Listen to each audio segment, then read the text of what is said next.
Eto na nga mga chong, marami tayong basketball updates. Scottie Thompson nagsalita na matapos mapasama sa PBA Greatest List. RJ Abarrientos, first time sa All-Filipino, babawi para sa Barangay Ginebra. Biguman ang Barangay Ginebra na makakuha ng kampyonato na itong kakatapos lang na Commissioner's Cup. Dagdag motivation naman yan sa kanilang kupunan. Lalong-lalo na dito sa rising super rookie ng Barangay Ginebra na si RJ Abarrientos. Every conference ay nag-i-improve nga etong si RJ at this coming All-Filipino Conference ay mas makikita na natin talaga yung full potential ng nasabing gwardya. So first two conference niya sa Barangay Ginebra ay napakaganda ng kanyang ipinakitang performance at naniniwala ko mga chong na magagawang madomina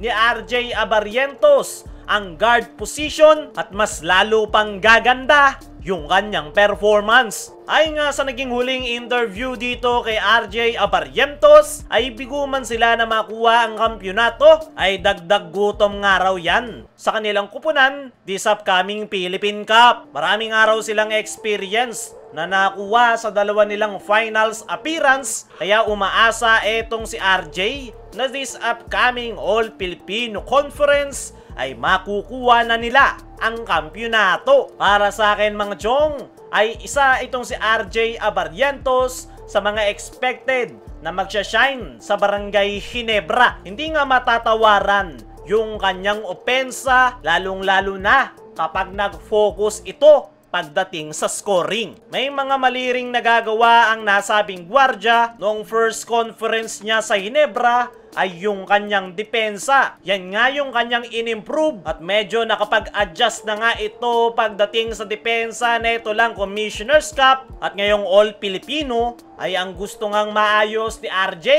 ay ang kanyang mga turnovers. Kung skills at talent ang pag-uusapan, ay meron yan si RJ Abarrientos. Ang kailangan na nga lang niyang gawin ay mag-mature sa sistemang ginagamit ni Coach Tim Cone na triangle offense. Veterano na akong maglaro etong si RJ pero nabanggit mismo ni Coach Tim na bata pa ito pagdating sa kanyang sistema. Yan nga yung dahilan kung bakit puro siya turnovers na itong Commissioner's Cup. At yan nga yung kinakailangan niyang i-figure out ngayong All-Filipino Conference. Pero kahit na ganun, ay naniniwala akong isa si RJ Abarrientos sa exceptional player ng Barangay Ginebra this upcoming Philippine Cup. Naniniwala ko na mas mabibigyan ito ng mabigat na role ni Coach Tim Cone dahil iba talaga yung kompetisyon tuwing All-Filipino Conference. Diyan nga inaasahan na mas magmamature si RJ kung saan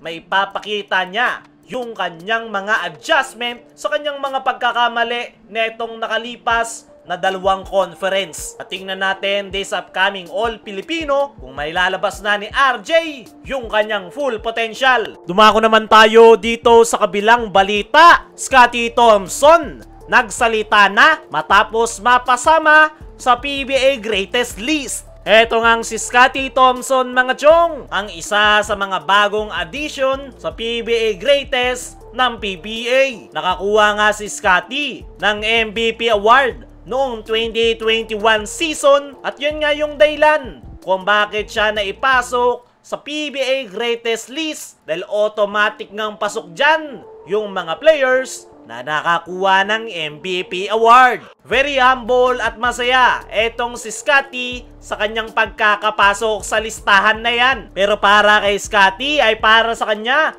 ay sobrang daming araw deserving na mahuhusay na players. Kaya sobrang blessed nga raw nitong si Scottie na napasok ang kanyang pangalan. Dagdag pa ng nasabing gwardya ay maging siya nga raw ay nagulat dahil hindi niya nga daw yan ine-expect. Truly blessed lang daw siya na mabigyan ng opportunity dahil batang-bata pa nga raw siya sa kanyang basketball career. Kailangan niya nga lang daw ipagpatuloy yung kanyang work hard at marami pa nga raw opportunity na darating sa kanyang buhay, hindi lang sa basketball. Natanong rin etong si Scottie kung ano sa tingin niya ang dahilan kung bakit siya napasok sa 50 greatest list. At ayon mismo kay Scottie ay para sa kanya ay statement nga raw yan ng kanyang hard work. Kahit papaano ay alam niya nga raw kung paano niya pinaghirapan yung kanyang mga achievements sa kanyang basketball career at off the court. Nabanggit ulit ni Scottie na maraming deserving pero napakasaya at truly blessed na napasok ang kanyang pangalan. Para sa akin mga chong, ay deserving talaga netong si Scottie Thompson na mapasok sa PBA Greatest List. Marami mang kumukontra pero karamihan sa mga yan ay haters ni Scottie at ng Barangay Ginebra. Pero kung titingnan nating mabuti, yung accolades ni Scottie ay pasok na pasok talaga siya sa kriteria. 7 kampyonato, 2 finals MVP at iba pa. Pero yung pinakamabigat sa lahat ay yung kanyang season MVP na naging dahilan kung bakit siya napasok sa listahan.